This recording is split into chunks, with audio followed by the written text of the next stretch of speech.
So AI, artificial intelligence, this is something that is gaining a lot of ground. People are using it. It's sort of exploded as a topic in this country and around the world.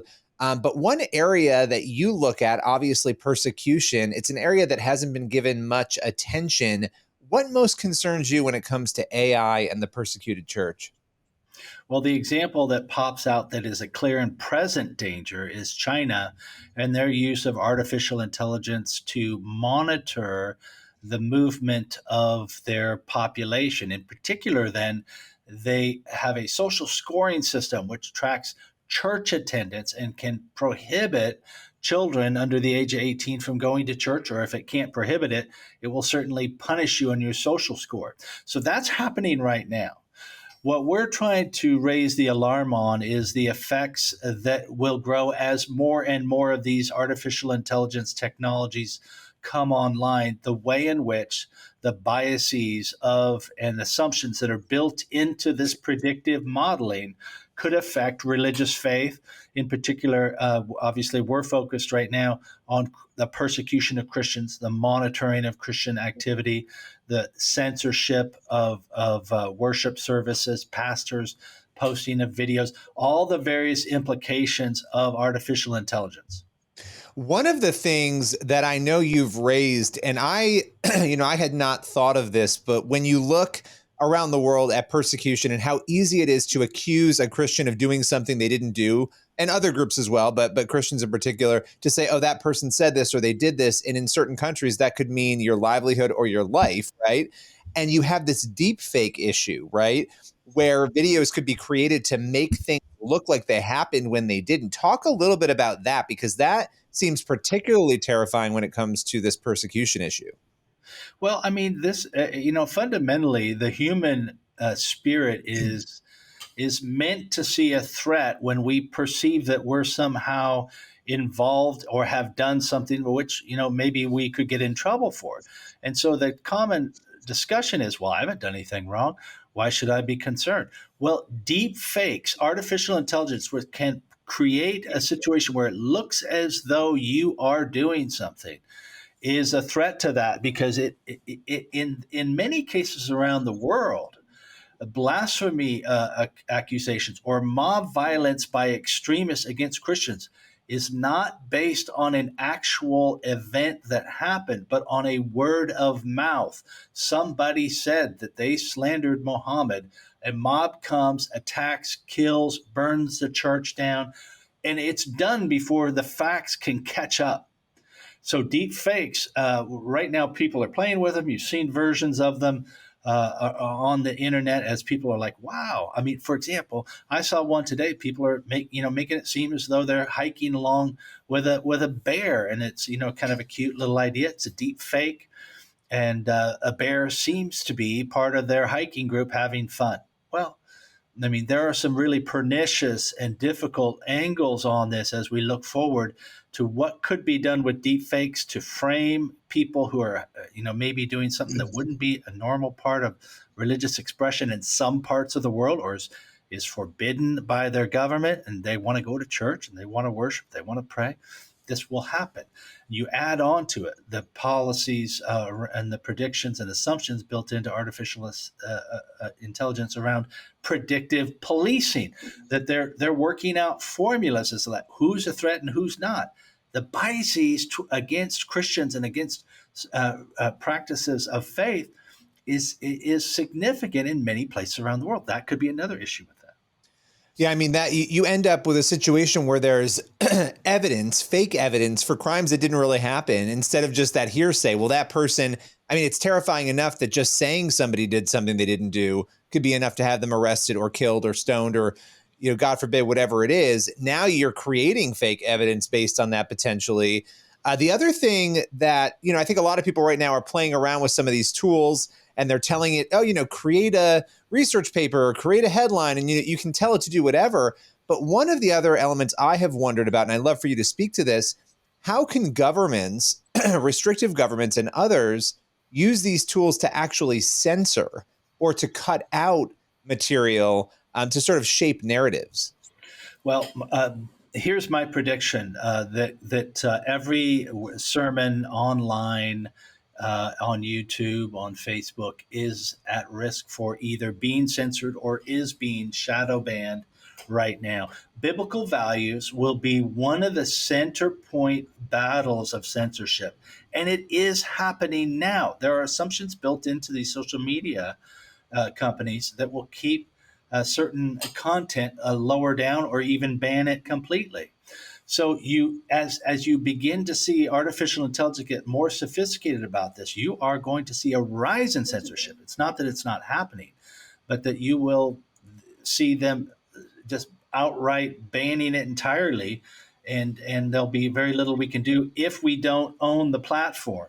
This is why I think we're calling.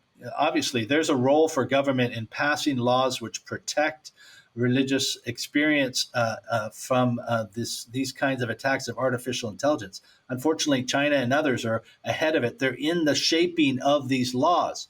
So we've got to catch up, and there needs to be a wave of pressure from people of faith about raising this flag with your representatives.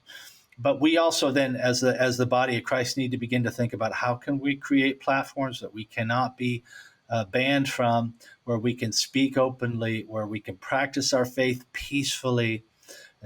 We should be as loving, as sweet, as winsome as anybody would be when they're walking with Jesus. But we have to be clear that the basic biblical story is a challenge to the culture now, and I think that's going to be banned on public platforms in the not too distant future. Yeah, I mean, we've seen this on all sorts of issues where people are saying things and there's a narrative. If it doesn't line up, it may be restricted. And when it comes to religious expression and these freedoms that we enjoy here in America, right, as well, this is really an issue, the AI piece of the puzzle for everyone around the globe.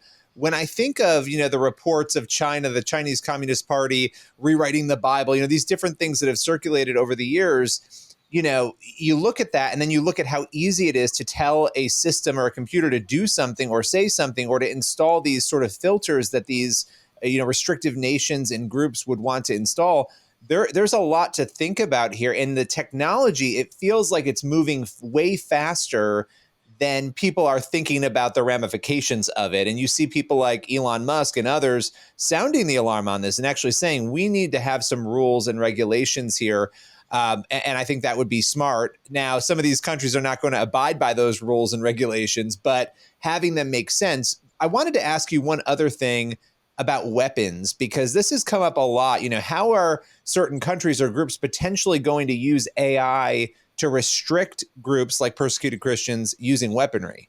Well, there are autonomous weapon systems, and these are built on programs which are made to identify threats and the weapon make a decision on its own.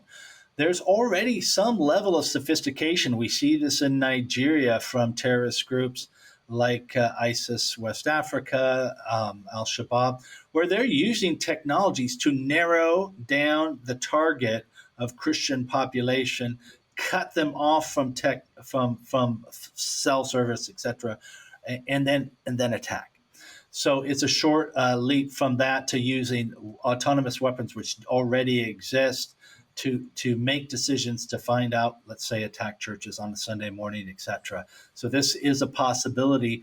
Then we're just beginning to scratch the surface of how the AI will be involved in that. That's why we need to get these laws. We need to raise the alarm to get laws which protect a religious expression for minorities around the world. And many of our viewers will not view the Christian faith as a minority religion, but it is all over the world. Maybe perhaps not here in America, but in many places, Christians are 2% of the population, 4% of the population, a fraction of the population, or the ruling political party, the dictator or the communist system or whatever, wants to snuff out the expression of Christian faith, and they'll use all of the censorship, all of the programming and assumptions of artificial intelligence, and even predictive policing and weaponry that will make these decisions in the near future. We're not looking at a far horizon. I think in the next 5 to 10 years, you're going to see this escalate to be maybe the issue of our time.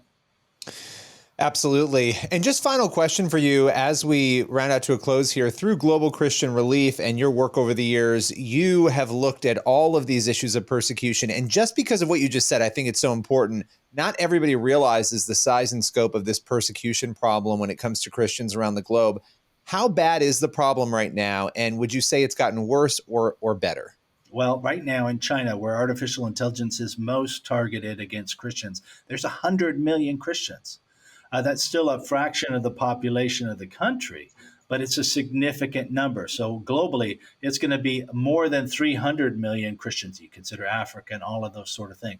So these are a massive amount of people that are minorities within the countries. That's 350 360 million Christians who have extreme persecution. Some of these governments don't have the sophistication to pull this together yet.